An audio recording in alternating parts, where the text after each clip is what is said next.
One of the craziest additions to the Legend of Zelda Skyward Sword was the introduction of Loftwings. These giant huge-beaked birds allow Link to fly effortlessly throughout the world of Skyloft. But why haven't we seen them in other Zelda titles? What happened to these stunning birds? Did they go extinct after the events of Skyward Sword? Or did they just stay living in the clouds while the rest of civilization moved to ground level? At the beginning of Skyward Sword, we are practically thrown a Loftwing. The intro is Loftwing heavy for sure. From the very start, we are seeing and learning how important these birds are to the residents of Skyloft. They are also known as guardian birds and used by the citizens of Skyloft to fly around the different regions and are used during the annual wing ceremony. It is a custom in Skyloft for each person to have their own Loftwing, which is a symbol of the divine protection granted by the goddess Hylia. A Loftwing and its rider have a special connection, as residents of Skyloft consider themselves to be one half of a pair until they are made whole by the Loftwings. When a resident of Skyloft is young, they meet their bird companion under the statue of the goddess. Having a Loftwing and being able to ride it separates the kids from the adults. So why, after having such a strong bond and connection, would the Loftwings just decide to live on their own in the clouds? Well, let's look at the possible idea of extinction. Extinction with breeds of these birds is seemingly possible, as Link's rare and one-of-a-kind Crimson Loftwing breed was thought to be extinct, and the Loftwings themselves are fairly rare given the fact that we only see them around Skyloft and nowhere else in Hyrule below. However, the fact that we don't see them below the clouds could just be the fact that they are unable to pass through the cloud barrier that was placed by the goddess Hylia to separate the surface from the sky. But when Demise is defeated and the people of Skyloft move to ground, is it possible that the need for Loftwings was no more and they began to neglect the Loftwings due to being able to travel to places on foot, and therefore Loftwings went extinct without the help of people to keep them alive? Well, no. I don't believe this to be the case. Just because you can walk to places on foot, that doesn't necessarily mean it's more productive to do so. It would be much faster to travel by bird than to walk, especially given the fact that there is so much distance to cover between regions, and I'm pretty sure Loftwings are smart enough to feed themselves and take care of themselves without the help of people.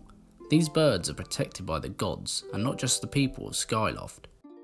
A huge theory that most believe is that they never went extinct, nor were they neglected, but instead evolved later down the line.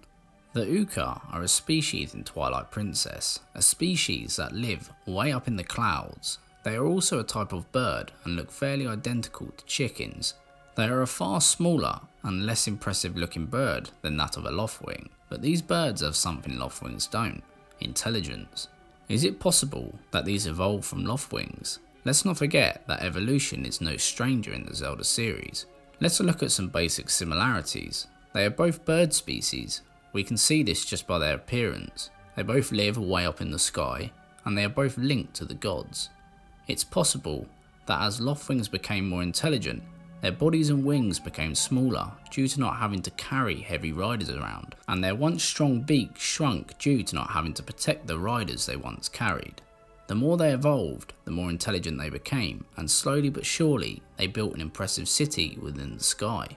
Shad, a character from Twilight Princess, following in his father's footsteps, has devoted his life to studying the Uka. According to him, the Uka are the closest race to the gods, closer even than Hylians, whose land Hyrule was founded by the Uka. After the goddesses created the Hylians, the Uka simultaneously formed their own city that floats in the heavens, which can only be reached via a sky cannon.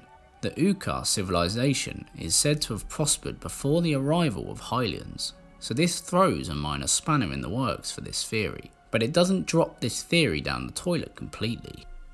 It's entirely possible that Shad's research isn't completely accurate, as he is still researching the Uka during the events of Twilight Princess, so he could be missing tons of important information surrounding the Uka. So I'm not ready to give up on this theory yet, and let's not forget that Shad tells Link in Twilight Princess that the Uka may be the closest race to the gods. implying ties to the goddess Hylia and the creation of Hyrule, and of course the Loftwings were created by the goddess Hylia to aid and protect her people of Skyloft. Also, another thing to point out is that Shad also states that the Yuka founded Hyrule. That could have possibly came from the fact that the Loftwings first transported Hylians to the surface of Hyrule in the beginning, and over time the memory corrupted into a legend that they actually built it for the Hylians. One last thing I want to mention is that some believe Uku is a descendant of the Crimson Loftwing, which could explain her connection with Link.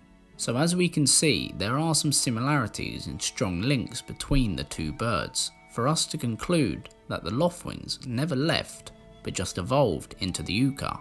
Whether you believe this theory or not is up to you. I personally believe that this theory could be true, but I guess we will never really know the truth. Let me know your theories down below, and don't forget to subscribe to the channel for weekly Zelda related content, and as always, thank you for watching, and I'll see you in the next one.